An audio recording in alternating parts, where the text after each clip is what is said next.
বন্ধুরা, আমি আজকে শীতকালে সবচেয়ে সুস্বাদু পিঠা পাটিসাপটা আজকে বানানো দেখাবো। এ হচ্ছে খুব সহজ, এটা আমি দেখাচ্ছি। এখানে 2 কাপ ময়দা এবং 1 কাপ সুজি এবং চিনি আর দুধ দিয়ে এটা গুলে নিয়েছি। এখানে আমি একটু দুধ দিয়ে ক্ষীর বানিয়ে নিয়েছি। এবার দেখাচ্ছি। একটা ননস্টিক তাওয়া নিয়ে ওখানে একটু তেল লাগিয়ে আমি দিয়ে দিচ্ছি এখানে 1 চামচ।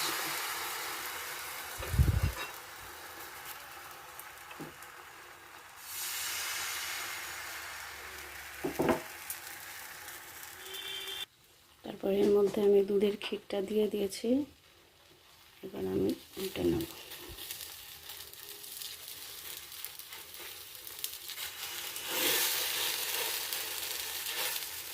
এই পিঠাটা বানানো খুব সহজ এবং খেতেও খুব ভালো, খুব সুস্বাদু হচ্ছে আমার এই পিঠাসাপটা। এইভাবে আমি সবগুলো পিঠে বানিয়ে নিয়েছি। বন্ধুরা, আপনারাও বানাবেন, খুব ভালো লাগবে, খেতেও ভালো, দেখতেও ভালো।